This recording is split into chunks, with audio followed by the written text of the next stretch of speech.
r/nosleep. Hosted by you/BrittonRT. How I became a god. I wasn't smart when I was born. In fact, I was a cripple and a simpleton. I couldn't walk, so I dragged myself around the forest floor, never straying from my mother's presence. I felt at the time she never cared much for my siblings and I, mostly letting us fend for ourselves, but I realize now she kept a careful eye on us. She was cold, distant, and dumb like me, but she knew how to watch for large animals and other potential threats as my brothers, sisters, and I slowly figured out how to feed ourselves. It seems cruel in retrospect, and many of my siblings died young. Life was hard crawling in the dirt of the forest floor, treating anything remotely edible as a banquet to be cherished. As I slowly grew, she eventually disappeared, leaving me and two of my remaining brothers alone at a very young age. They both perished shortly after. But somehow I managed to survive against all odds. Crawling in the mud and struggling against my disability, finding food and shelter anywhere I could. I slowly learned how to use my disabilities to my advantage, setting ambushes and traps for small game. But I was still fundamentally an idiot, and no matter how clever I thought I was back then, failure was common and life continued to be difficult. Surviving in the jungle while mentally disabled and handicapped was mostly a factor of sheer luck, though at the time I thought myself to be quite adept. I never stayed in one place for long, and I moved very slowly but carefully. My diet consisted of anything I could find laying around which was edible, mostly small animals I could catch, but I could go hungry for very long periods of time. Eventually, I stumbled on a small stream with an even smaller cave nearby. I made it my home for a while. It wasn't much, but it was hidden well and provided some sense of security. I would drag myself out to the stream and bask in the warm tropical sun at times, take naps under trees, and eat as often as I could manage. Those were my simple pleasures in life back then. Predators were always a threat, and being crippled, running was not an option. So I learned to hide. I learned to read my environment. I learned when to be loud and when to be quiet. And against all odds, I somehow survived. Once again, in retrospect, I mistook luck for cleverness. And that would have been my entire life, up until I starved or finally ran out of luck. But that is where my story really begins, where it should have ended. I was crawling along the forest floor searching for something, anything to eat. It had been many days and I had a furious hunger. All I knew how to do was hobble around, crawling and dragging myself through the jungle, looking for scraps or small animals I could ambush on the ground. I had just pulled myself through a small bush when I saw it. The jaguar was low to the ground, in a pouncing position. On any other day I might have become its meal then and there, but it was focused on something else. I remained absolutely still, barely even breathing, hoping to not draw its attention. It crouched down even further, clearly preparing to strike, its eyes focused like only a hunter's can be. I dared a quick glance at its target. And what I saw was the most unusual bird, giant and dangerous in its own right. Bright and colorful, and nearly the size of the jaguar itself, it was a rainbow of feathers with a crown of plumage on its head. Of course, at the time, I didn't realize how unusual this creature was. All I knew was that this jaguar was going to try and take down the giant avian at any moment. And it did. Try to at least. The bird took flight the moment the jaguar leapt and it soared into the canopy, the cat pursuing. I remained still for some time to see if it would return, but eventually eased out into the small clearing. There wasn't much of interest, so I wiggled up the small hill the bird had been resting on, only to find when I reached the top that it was in fact a giant bird's nest. And to my delight, resting inside were 3 very large eggs of unusual color. Of course I ate them all right then and there, and then dragged myself back to my usual resting spot. Sleeping with a full belly was always its own reward. But that was when things started to change. Over the next few days I started to notice things I hadn't been aware of before. Small things at first, observations about my surroundings that I hadn't noticed before. The world looked a bit more colorful than it did, shapes a little more defined. I was able to pay attention to more things at once. As days turned to weeks, I started realizing I could make plans that were more sophisticated than just waiting silently for something to run by so I could grab it, or looking for scraps laying around.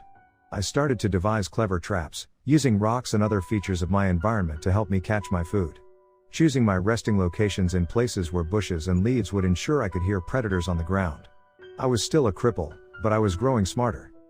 I also began to grow bigger. A lot bigger. I had been an underfed runt most of my life, but in the span of several months I had become a veritable giant. Well nourished now and nearly 6 feet, all muscle.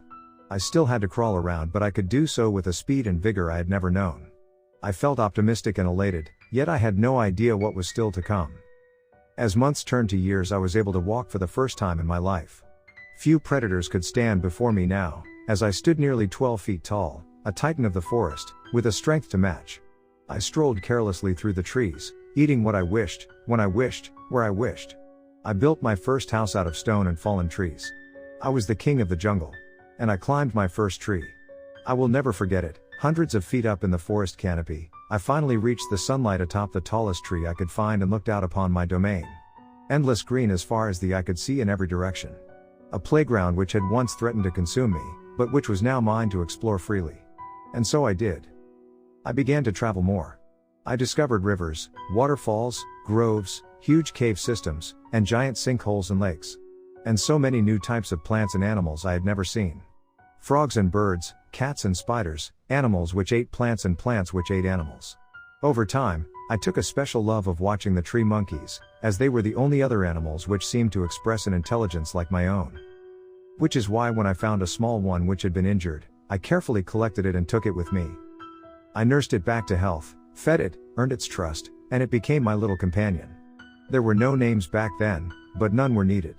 For the first time in my life, I felt genuine love for this one specific creature. My first friend.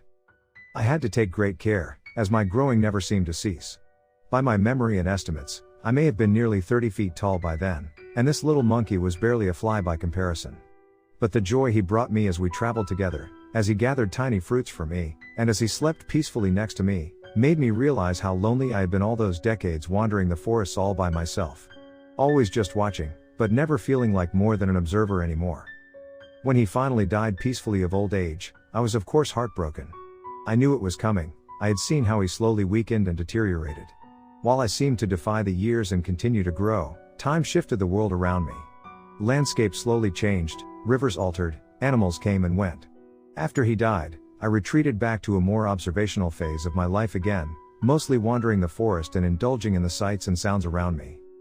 I don't know how long I spent like that before they found me. Other monkeys, but these ones were even more like me.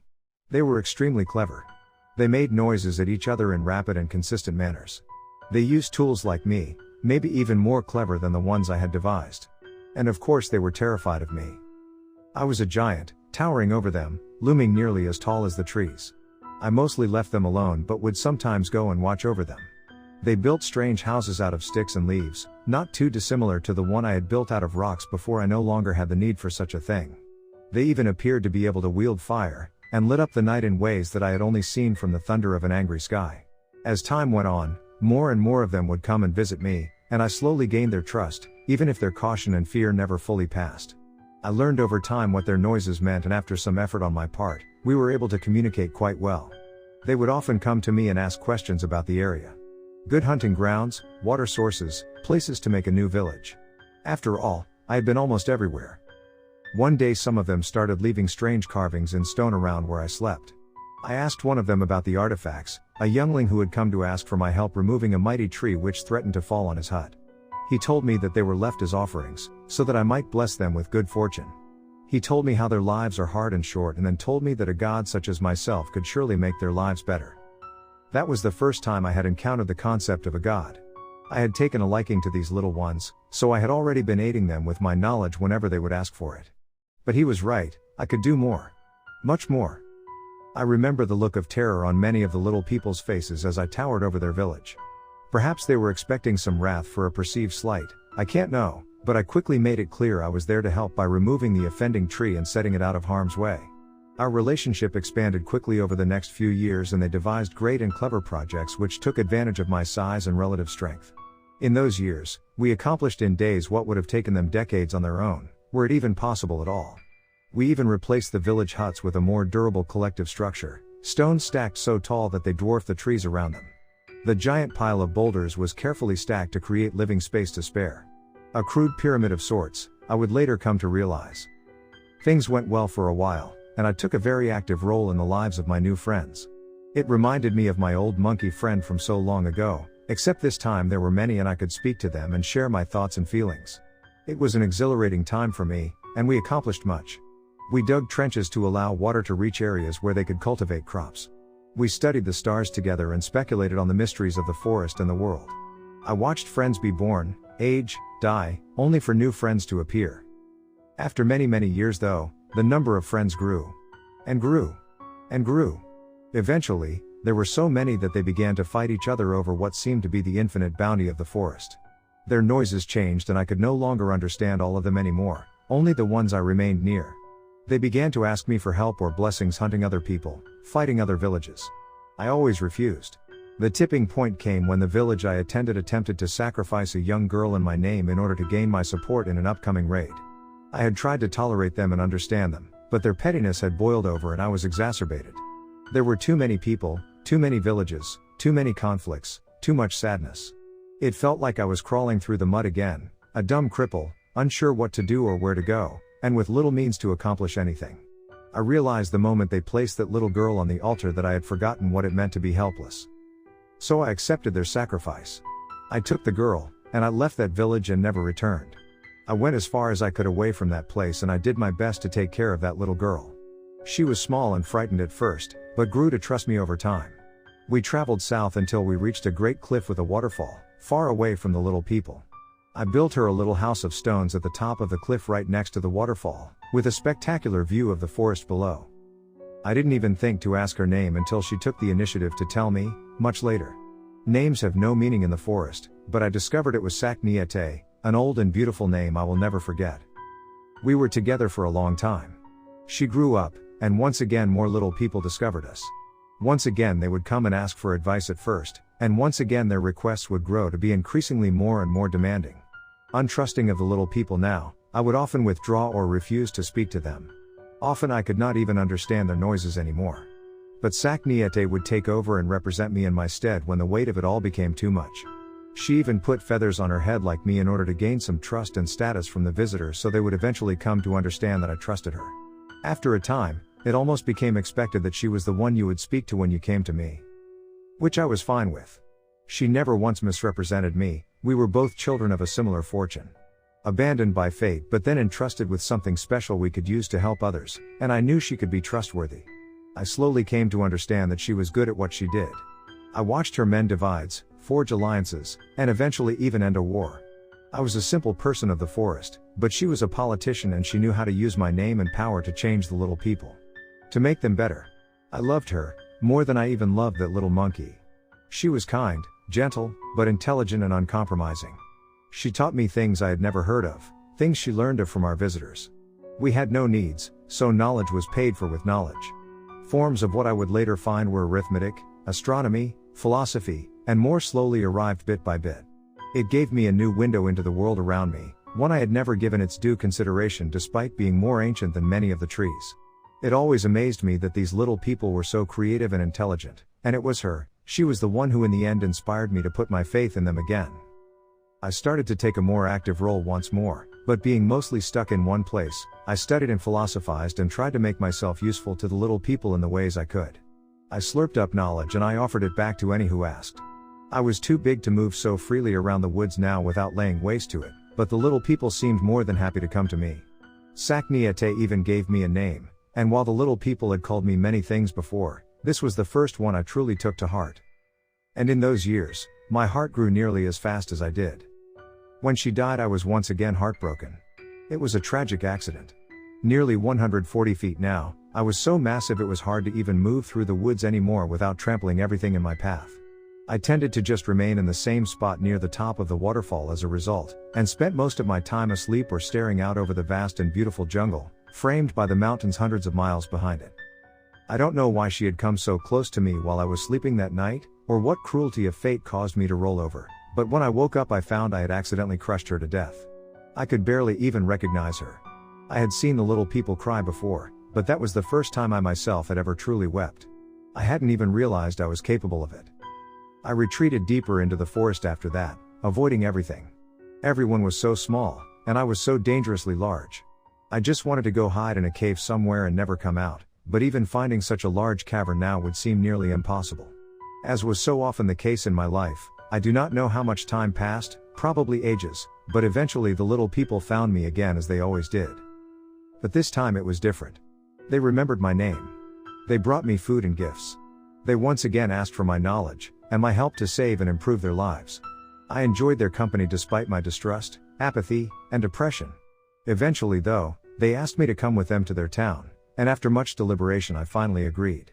What I found when I arrived, there was a landscape drastically transformed.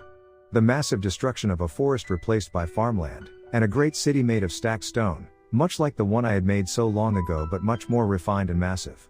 And the number of little people was uncountable. The forest's devastation was so great that I could not even see the trees on the other side of the city. I just stood there, towering over everything, and felt horror ripple through me from my head to my toes. I felt as though this was somehow all my fault. I should have known this would happen. I should never have helped the little people, for they were so smart that the forest itself had become their prey. Or maybe I should have helped them more, taught them better to be stewards of the forest, not destroyers of it. I immediately left without a word back the way I came. They followed me yelling and crying my name for some while before eventually giving up and returning to their desolation of a home. I went further south. Far further south. I dreamed about that bird from so long ago. Was it the last of its kind? What destruction had I myself wrought on it or its species when I ate its eggs? I wasn't intelligent enough to have such thoughts back then when I did it, but now it was always there in the back of my mind. How easy it truly is to destroy something beautiful out of sheer ignorance. I finally found a new cave, my cave, large enough for me to fit in snugly, and I went to sleep. As always, I do not know for how long. Ages most likely. And once again I was awoken by the little people. They hadn't changed much by my perception, but their noises were new. It took me some time to understand them again, but once I did, they told me of how things were. An empire, they said, greater than any before, and cities of stone which fed and housed vast numbers of little people. I could only barely imagine how so many of them could survive on the fruits of the forest, but they told me they no longer needed the forest. They claimed to have tamed the wilds. I remember at one point asking one of their supposed wise men what had happened to the old little people who I had once seen doing the same thing. He told me their cities had been abandoned long ago and they had retreated back into the forest. This gave me some hope, and I believed that in time they too would return to the forest. I did not tell him my thoughts though, I simply sent him away. More and more of them flooded to me, and before I knew it they were erecting monuments all around my cave, destroying trees and slaying animals in the process. I tried to chase them off, but they would always return eventually. I fled them in a fit of anger one night after years of fitful and interrupted slumber. I went further south. Eventually I found another home. One of many in my travels, but it was suitable. Deep, dark, and hidden in the bowels of a sinkhole. Nobody but I could get down this deep into the earth, so here I would finally be safe to rest. No more little people. No more sadness. But this time it was a different kind of noise. Grating, whirring, ripping noises. Alien noises and the smell of fire and ash. I don't know how long had passed, but when I woke, deep in my hidden chamber, I knew something had changed. These were not noises of the forest or even noises of little people. I had to investigate. When I peeked out of my cave, I stood up and looked over the trees to see smoke filling the air and huge swaths of forest completely burned to the ground. I went to go see what was happening and observed the little people burning and chopping and tearing at the trees with strange tools I had never before seen. Noisy tools. Violent tools. Some of them spotted me and it wasn't long before they were screaming and fleeing in mass. I couldn't understand, there were no crops here, no city. Why were they destroying the forest, burning it to the ground even? Not even using the wood from the trees as they used to do. I walked through the devastation and saw it stretched out seemingly forever. In the distance I saw strange buildings, very different from the stone and thatch ones I was familiar with, and vast herds of unusual animals I had never encountered before. The forest had turned to grassland at the hands of the little people. I stood watch over the area for a few years, frightening off those who dared trespass. I wandered around and patrolled, destroying the infrastructure the little people used to attack the forest wherever I found it. I took care never to hurt any of them, and it wasn't hard as they always fled in my presence. I became cold-hearted though, and felt the little people were a plague, a disease I had allowed to fester. Once again, I believed this was my fault, that it was something I could have prevented. Time continued to pass. Many suns, many seasons, many years. I remember one day I saw a strange bird fly overhead. I now know it was an aeroplane, but at the time it reminded me of the bird from when I was just a young cripple. Giant and majestic, beautiful. I tried to follow it, but it was far too fast and I watched it disappear over the mountains. I remember wondering what new lands the bird would discover over there. Maybe ones without little people. No matter how much I tried though, I couldn't stop the destruction. Always small groups, simple tools, and a lot of fire. I could not be everywhere at once. I felt despair. Time passed, But an old man found me one day and spoke to me in new and unusual noises. At first I ignored him, but he persisted and slept nearby every night, refusing to leave. He would come every day and make the same noises at me. He seemed harmless and I felt lonely, so on a whim I decided to let him stay for a while so that he might teach me the new noises. We were eventually able to speak more clearly. He gave me his name, Fabio, and he was also born in the forest. He told me many strange, wonderful, and terrible things. He told me about how the land was now used for raising cattle. He told me about how the silver bird was in fact a machine created by little people. He told me what he knew about science, about history, about society. That there were entire nations of little people all over the world. That the little people had conquered it all. I came to feel he was like me, for he seemed saddened by it. He said there was nobody left who understood the old ways. Living in the garden and only taking what you require. He told me few people believed in me anymore, that I was just a scary story told to frighten frontiersmen's children, or just a mythology told in schools. That those who claimed to have seen me were met with disbelief. And he said he had seen me as a child when I had run off his parents at the edge of the forest, and that he had spent his whole life searching for me since then. The little people were always full of surprises.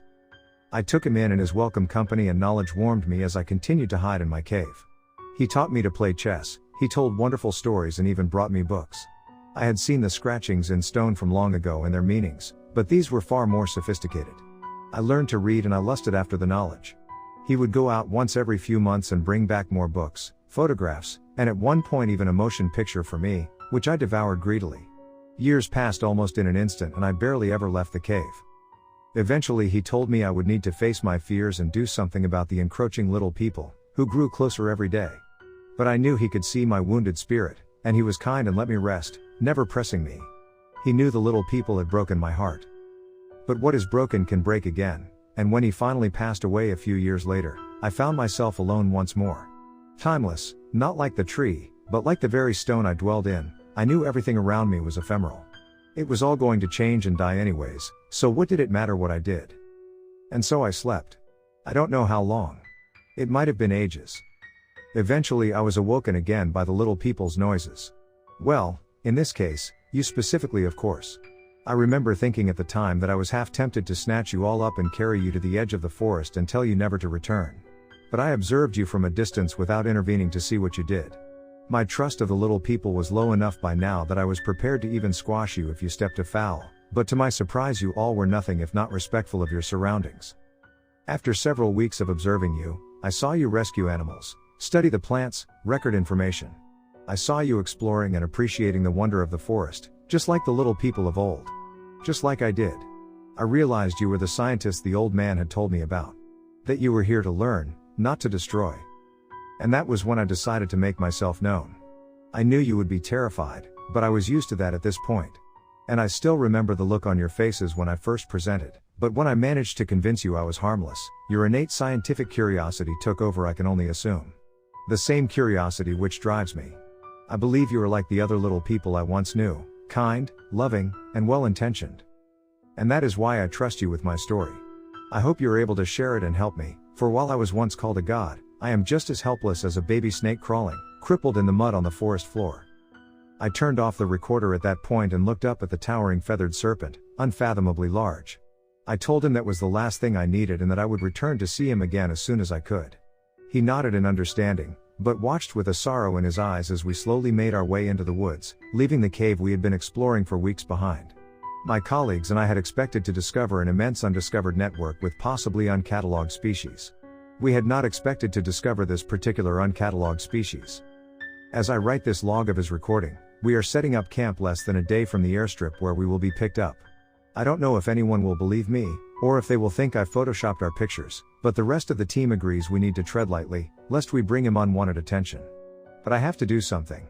I still remember the first words he spoke to me, after all those first days of terror and uncertainty, not knowing if we had discovered a monster, not knowing if we were going to die. But the monster turned out to be anything but. I will never forget what he said, the first time he spoke to us. I have been watching you. Do not fear. I have been here a long time. The world is changing and I am crawling in the mud again. I was once a little forest snake, but I was given the name Quetzalcoatl long ago by someone I loved very much. Now once again, I am as helpless as a little snake.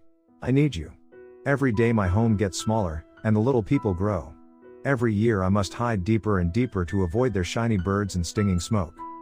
I may look big to you, but I am just a simple creature crawling in the mud. Please help me save my home. Posted by you/BrittonRT. The flip side. I work as a river rafting guide seasonally and web development contractor year-round. That means I find myself with a good chunk of the year where I'm only working part-time. I use my free time to do the things I love most: hiking, climbing, off-road biking, and generally exploring nature. I only got out of jail recently, and it was honestly by pure luck. Lack of evidence, and a good lawyer. Probably deserved to spend more time, but I'd take what I could get. Cost me a fortune though. I had recently gotten into caving after some friends dragged me through a few beautiful if a bit claustrophobic spelunking runs. I had done about 5 with them when I decided to try one on my own one weekday when nobody else was available to join. Not the best decision when cave diving, I know, but I am pretty fit and level-headed and didn't plan to do anything too risky. I'd just stick to the safe parts of it and make sure I didn't go beyond the length of my guide rope. When first I started caving a couple months before this, I had reconnected with an old acquaintance on Facebook who I knew had been into it back when we worked together on the river. She had told me she hadn't gone far into it, but that it likely had some virgin sections and was definitely worth checking out. I had all the equipment I needed ready to go, so it was just a matter of throwing my pack in the Jeep and hitting the road. The unnamed cave isn't far from my house, about an hour and a half's drive, but I planned to camp nearby that night in case I wanted to go back in for a few hours the next morning. It was an uneventful ride and I decided to set up camp before going in. It was still early in the morning, but it sucks to have to do it after a long and exhausting day of physical activity. I made a second cup of coffee and took a moment to just enjoy the crisp air of the forest before finally grabbing my gear and heading to my destination. The entrance to the cave itself is rather hard to find if you don't know where to look. Basically just a small hole in the ground you have to squeeze through to get in. I tied my guide line to a nearby tree and started into the hole. I remember it being a bit tricky to wiggle through at first with my small pack, but I made it and flipped on my headlamp. The tunnel had been narrow and I had to crouch as I made my way through the first passage. Nothing too difficult so far, a mostly continuous downward slope between 2 large granite slabs.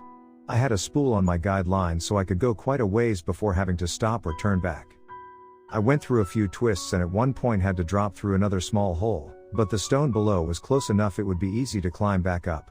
Down through another long dark corridor, there was little if any light from the cave's portal making its way to this section. My headlamp was bright, but it seemed to fail to penetrate the full length of this particular channel.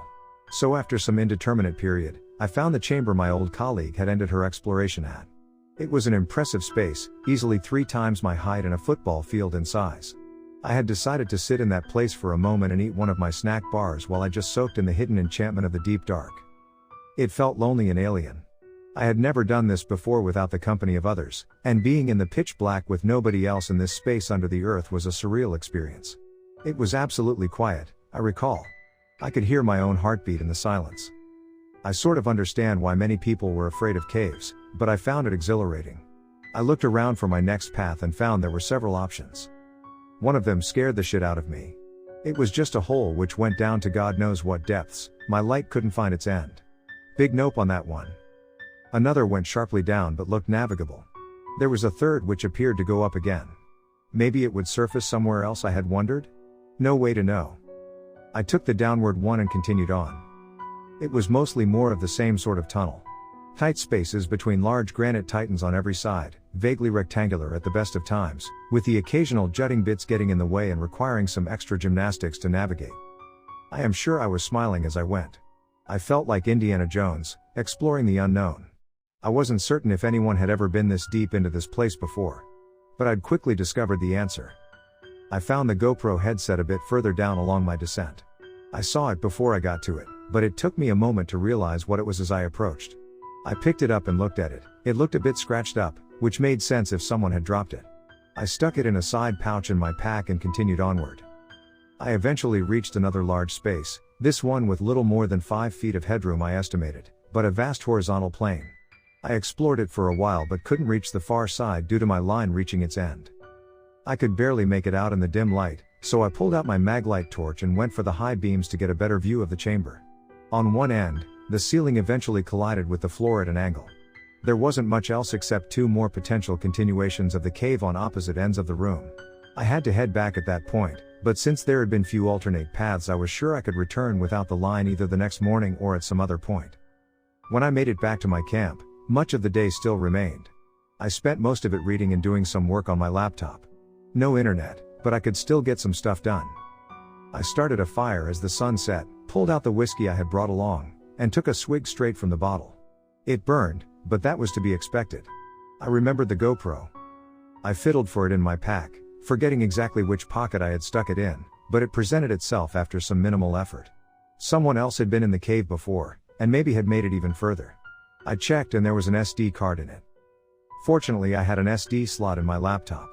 Seemed like a good opportunity to scout ahead a bit, if I got lucky. I popped it in and to my delight it had videos on it. I opened up the first one, then the second. Then the last two. I left almost immediately after watching it all. I'm not going to share the videos as I don't want to betray the identities of those on it, nor will I be using real names, but from here on out, I'm simply going to give you the transcript of what was on that GoPro recording. I'll add my own notes in italics. Can you stop bumping into me, Michael? You stopped suddenly. Sorry, I had to take a second to pop on the video. I'll give you a heads up next time. It's fine, let's just keep going. At this point it was mostly just the sounds they made as they progressed for some time. They appeared to have just left the first chamber, taking the same route I had gone down. I forgot my knife. You're kidding me. I'm not, I can't find it. We may need to go back real quick, Jeff probably took it. Why would Jeff have taken it? He's just waiting at the car, probably fucking around on his phone. I felt a bit uneasy about these particular sentences, they struck rather close to home. The camera goes a bit crazy here. She's clearly waving her head around as she scrambles to reach around to her pack or whatever it is she has on her back. Just kidding, I found it. Fuck off, Jenny. Just go, I'm stuck here behind you unless you want me to climb over you. At this point she rotated for just a second and I got my first view of the man's face who accompanied the girl wearing the camera. A bit more time passed as they went on. Shit, look at this mic. We're gonna need a better light. And guess who brought one? Yes you better have because I told you to. Honestly you are lucky I even brought you along. It was the second chamber I had found, with the sloping ceiling. The camera turns a bit nauseatingly as two beams of light penetrate the darkness erratically. Let's take a quick break here while I check the map, there seems to be another fork here. Can you grab it, Mike? Feeling too lazy to take the pack off. You know this is definitely a prank. I've known Dennis since high school. The guy makes shit up all the time. Well, we'll find out, won't we? Okay, we are here. And the cave reversal happens here. So we aren't too far. I can see the map as they look at it. It's crudely drawn, but mostly accurate from what I experienced, with circles denoting rooms and lines denoting possible routes. It looks from the scribbled drawing like this Dennis had explored some of the other tunnels as well. At this point though I had missed an important detail which I wouldn't realize until much later. What do we do if what he said does end up being true? Well, you're free to run home, but I'm going to go in and record it. If it is real, this video footage will put my channel on the goddamned map. Your channel is already on the map. You have like 200,000 subs. I have bills to pay, bud. And you bunking with me rent-free ain't exactly helping to pay those bills. Point taken and accepted. Now they begin to make their way down the right passage. They proceed for some moments and it becomes a bit of a winding affair. Alright, this is the last room before it flips I think. I'm gonna do a quick bit for the channel. Whatever. This is where I see the girl for the first time. She takes the camera off and looks straight into it, her face illuminated by the headlamp it's affixed to. I recognized her immediately, and frankly I had suspected as much based on her voice. But it was still shocking to see her again, especially in these circumstances. I thought it was crazy, that she had been here, in this same cave? I remember wondering if maybe she was still down there. The thought that she might be made me want to run away as I watched this for the first time. I didn't know anything of a Michael, but it had been a while since I had seen her and I just assumed he must be her new hookup. Hey guys and girls, Jennifer here. This is a bit of an unusual video but we are in this spooky cave we found out about from a close friend of ours. This isn't going to be the usual urban exploration vid, this time we are going to find out if the rumors about this cave are true. What rumors, you ask? Well, I have it from reliable sources that there is a point in this cave where everything reverses. That's right, left becomes right and right becomes left. Weird, huh? So, we've filmed ourselves going into the cave and we'll find out if it's true, and you'll get to watch. Don't forget to smash that like button and sub. Thanks. That was fucking painful. Shut up, Mike. Just finish eating your damn granola bar so we can keep going. It would be impossible for me to understate how horrific this particular bit was for me. I knew who she was quite well. But what would have brought her to this place? Anyways. Not much happens from here for about 5 minutes except the sound of chomping. The camera is set on the ground for a while. Eventually it goes back to her scalp and they venture on. Okay, we should be getting close now. Keep an eye out. How am I supposed to keep an eye out? You completely obstruct my view. Alright, I'll tell you if or when I spot it. I need to piss. Are you fucking shitting me? Go back up and take a piss and then get your ass back down here. I can't see it but can hear what sounds like Mike shuffling away, reversing toward where they had just originated from. Jennifer doesn't seem to bother waiting for him. This tunnel appears to be mostly straight now. Mike, get your ass down here. It took me a moment to notice it, but it became obvious quickly. There was a distinctly shaped boulder jutting from the edge of the tunnel a few feet ahead. And a few feet beyond that, a boulder with the same shape. Except on the other side of the tunnel. So what do you think? Hard to deny it's a bit bizarre. Could he have arranged it as some kind of joke? I dunno, Mike, but I'm gonna do another quick bit. The video turns back to the girl again after a bit of scrambling with her headgear. Alright, you awesome people, love you all. This is the moment of truth. The promised climax of this exciting journey. We have, in fact, found the reverse side of the cave. I know it's hard to believe, but look at this. Here she turns the camera back toward the tunnel and it remains there until she puts it back on her head. How can you explain that? Those are clearly the same rocks. And look, the shape of the tunnel ahead, check this out. Her head turns rapidly behind her, and this Michael winces as his eyes meet the beam of her headlamp. Look, it's the same this way too.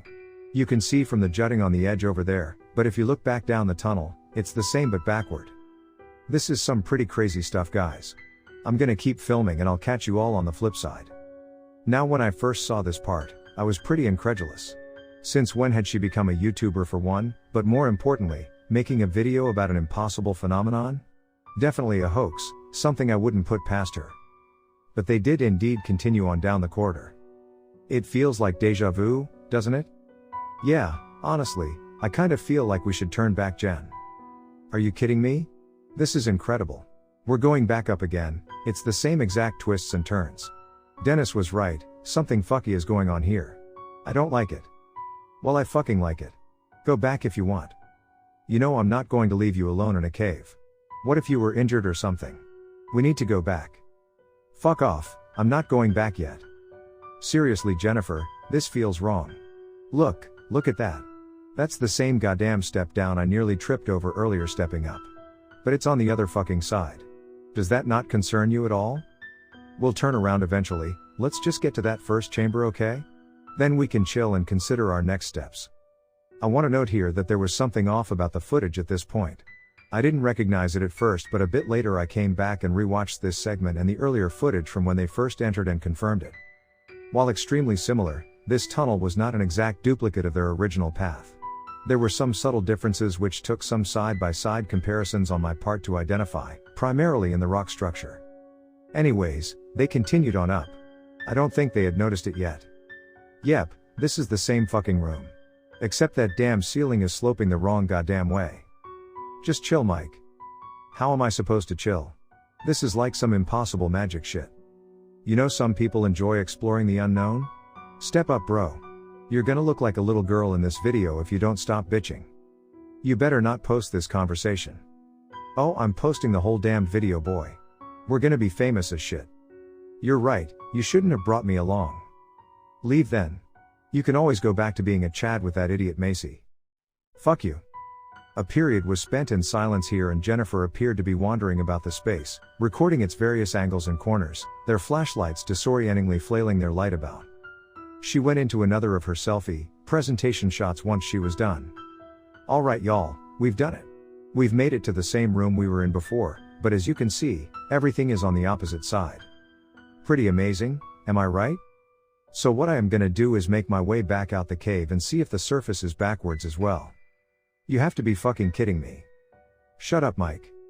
Sorry guys and gals, my partner here is a bit nervous. Hard to blame him really, I won't deny I am a bit as well. But we're going to find out what's up there. That's what exploration is all about, right? Catch you all again soon.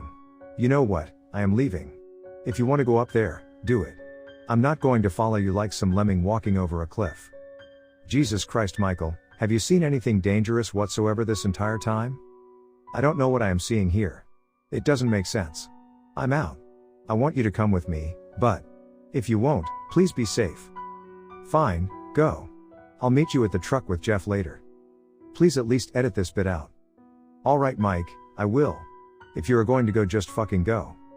The rest of this file goes rather uneventfully for quite some time as he leaves and she makes her way further along, so not much more to add. This one starts with another quick quip to her channel, though she continues to keep the light and camera on, speaking mainly as though her audience were present. It was somewhat endearing really. Well, it's just me now. Guess that didn't go so well. He's a nice guy but has no sense of adventure. Let's find out what's up there, shall we? Now she ascends for a while, penetrating the reverse expanse of the cave. It was actually when she reached the very first chamber that I had first realized that there were differences in this version of the cave system beyond just its horizontal dichotomy. I had to go back later to catch the earlier subtle hints. Holy shit, check this out guys. I could swear this hole was much deeper. Look, the floor is right there. This thing was like an endless chasm before. I'm going in. She spent a good bit of time here crawling through a long and narrow space after dropping down into the hole, and what really struck me about this particular segment of video was that she seemed to keep going forward even as the diameter of her crawl space became nauseatingly thin. I'm going to have to leave my pack here to go on. I'll grab it again on the way back. She squeezes through a really tight spot here. It's rather uncomfortable to watch, even for me. She goes on for a while, the camera disorientingly flopping about as she drags herself forward. Is someone there? Hello? I can hear you. Hello? There is definitely an audible sound of crying at this point, and Jennifer continues forward. There were some things I didn't notice about this part until I rewatched the footage for a second time. A quick flash of her headlamp dimly reveals a familiar face I did not immediately recognize the first run. Well, at least until I got a closer look shortly after. But in the second viewing it was obvious. Are you hurt? Oh my god. Help. Please, I think I sprained my ankle. It's a bit of a drop, but I have some rope in my bag. Wait for me. Some more crawling and fiddling with her gear once she got back to her stuff. Okay, I've got it. I'm gonna figure out how to get you out of there. The camera gets really dizzy for a bit now, but she apparently found something to wrap it around as the camera reveals her dropping the other end of the rope into the shallow chasm. Do you have a light? It's out of batteries. I've been here a while. I thought I was going to die. She seemed pretty distressed by the tone of her voice. In retrospect, I should have been as well. Can you see the rope I'm illuminating? Yes. You only have to climb it a bit, and then grab my hand and I'll pull you up. Okay. This was the segment that fucked with me the most, I think. And I could tell it was the same for Jennifer. The injured girl made her way in a hobble to the rope and began to pull herself up by the strength of her arms before her hand met Jenny's. What the fuck? The look of horror in the girl's face which dominated the camera is sort of hard to describe. But I can tell you about the horror I felt when I realized the operator of said camera was looking at herself. I am sure I would have simply dropped her in that moment, but I have to give the girl credit, she followed through and pulled her doppelganger to safety. Who the hell are you? The girl she was rescuing didn't answer her question immediately, I don't think she had the stamina yet. But when she did, her reaction was nearly identical. Who the hell are you? What the fuck is this? There was silence here as the girl tried to crawl back away from the camera. She definitely had a frightened look. I can't imagine what she must have been feeling. You look just like me. She sort of sputtered it frantically. One thing I'd like to make clear is that they were not exactly identical. Their clothing mismatched a bit. Their hair was done slightly differently. But they were clearly the same person. Even in the sometimes blurry footage, it was obvious. I'm getting the hell out of here. Wait, please don't leave me, I can't walk on this. I don't fucking care anymore. I'm losing my mind. I'm losing my fucking mind. The injured girl was still crying, she was literally begging for help. An interesting detail you could see here which I noticed was that they both had the same tattoo on opposite sides of their waist. This was another clue I hadn't initially paid enough attention to. Jennifer seemed to calm down and take her a bit more seriously. Like I said, I'm not sure I'd have had the balls, so props to her. I'm going to try and get a stint on your foot, but I don't really know what I am doing. Neither do I. Look, I don't know what this is, but I'm going to get you out. I'm sorry I freaked out, but what is this? It's fucking insane. I don't know either. But fucking hell, this hurts like shit. I'm trying to figure it out. I'm sure you've had the same thought, but I have to ask. Please tell me your name is not Jennifer? It is. Yours is too, isn't it? Yes. You live in Bakersfield? Yes. Jesus fucking Christ. Am I really talking to myself? I think we may be. It was shocking how well they seemed to take it in stride. Maybe because they had come expecting the unexpected? Or maybe because they had bigger problems, as odd as that is to think. I don't know. Did you come because of the map Danny gave you? It was hard to tell who was talking when the camera wasn't directly facing the new Jennifer's face, but I could tell well enough from hints in their word choices. Who's Danny? Oh Christ almighty, you can't be serious. Danny? So it's real then? The flip? Look, we need to get you out of here. Just crawl and I'll help you through the hard parts. Alright. The next while was spent in relative silence as they slowly made their way out of the tunnel she had found herself in. When they reached that same first chamber, she carefully helped herself climb up and they took a moment of rest. It was a bit of an awkward scramble, I recall. So we have to sync up and figure this out, right? Like, how is it we went into the same remote cave at nearly the same time at opposite ends, yet I wound up trapped and certain I was going to die, yet you made it through? You expect me to know that? The GoPro is removed at this point and set on the ground, but the audio remains on. It's just weird. You said back there that some guy named Danny gave you the map? Yes. Do you still have it? Of course. Oh yes, we should compare them, shouldn't we? There is the sound of fumbling through a pack for a moment and then talking resumes. It's quiet, but given the absence of any other sound it's discernible. I knew it. I think we both knew it. Shit is weird, right? It's not exactly the same, even reversed. Like this tunnel over here. Alright, it doesn't matter, we know where we need to go regardless.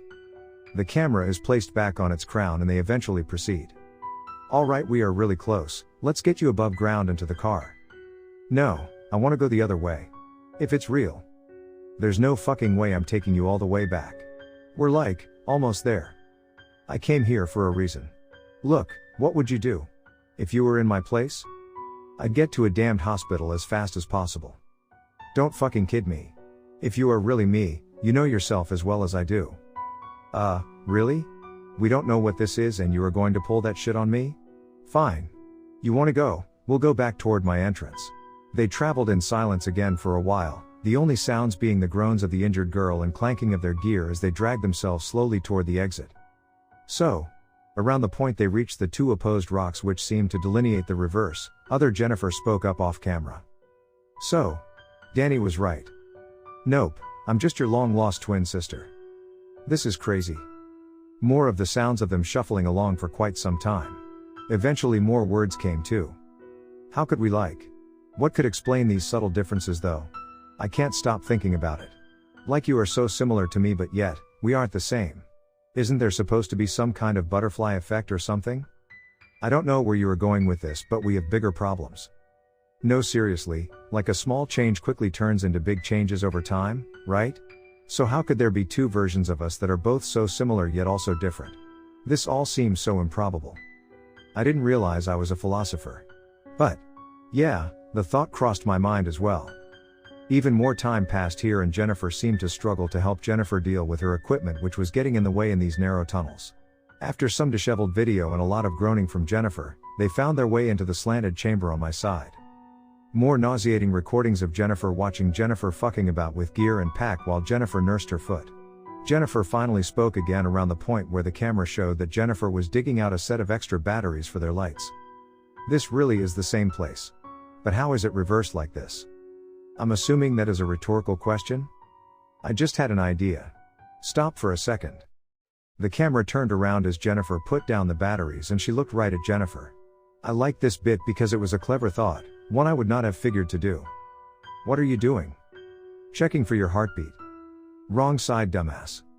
You could literally see the realization creep along Jennifer's face as she said it. The GoPro and light managed to frame her expression perfectly in this instant.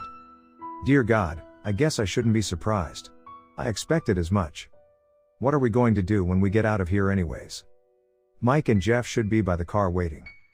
There were a few moments of silence here before the camera stopped moving forward and turned back to notice Jennifer had stopped progressing, remaining in her crawling state several feet behind Jennifer. I can't really describe the terror on her face as the light caught her, insofar as to say it was vivid. Jeff who? I assume the same Jeff who came with you? I came alone. She was nearly in tears at this point. I was beginning to have chills. Things were starting to come together in my head all of a sudden. Jeff Peters? Do you not have a Jeff Peters or something? No.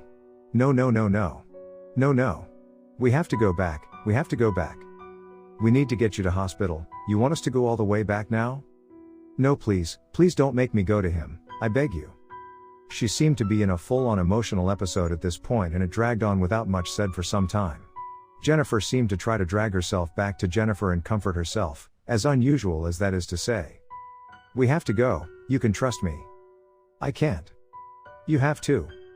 Please. I won't waste more time. After nearly an hour she managed to convince her to finish the last leg of their trek, albeit extremely reluctantly. They said little from here as they advanced. Then my Jennifer wearing the GoPro said the thing which would precipitate this entire discovery. I have a headache. I've been wearing this damn thing too long. Take the lamp off your head. Here, I'll get it for you. Just give me a second, my foot. It hurts like it's on fucking fire. Don't lose it, I need this footage. I'll hook it on your pack strap. We can compare footage later. Everything twisted and turned on the screen for several seconds, and soon it snapped back to some consistency as it swung back and forth facing the ground, presumably from her pack. This went on for a short time. Neither seemed to notice when the thing fell off, and from that point on the video was just a cold stone surface for several hours until, presumably, the battery died. There is a lot I could say about this, yet it's hard to know what it means, what it is. I don't know. It terrifies me. If I had been more attentive, I might have picked up on it right from the start. I had been in that cave. Maybe just once, but I had seen it for myself. I knew those people as well. 2 of them at least, by name. Once I realized it, I went and bought a GoPro of the same model. I compared them side by side. The locations of the SD ports, even the locations of the buttons on them. I wasn't imagining it. The one they had dropped, the one I had been watching from the very beginning. Everything was backward. I knew then I had to go back to that cave. It scares the living shit out of me, but I can't sleep, I just keep thinking about it. I know I'm going to wind up back there again. I just know it. I know what I did to her was wrong. I was drunk, and so was she. Even if I got off easy, I paid a heavy price emotionally, and I never held her terror and resentment toward me against her. I deserve every ounce of her rage. But over there is a Jennifer who never knew that pain. Maybe I can make things right? Probably not. But I have to try. And I can't but help but wonder what that other Jeff Peters is like.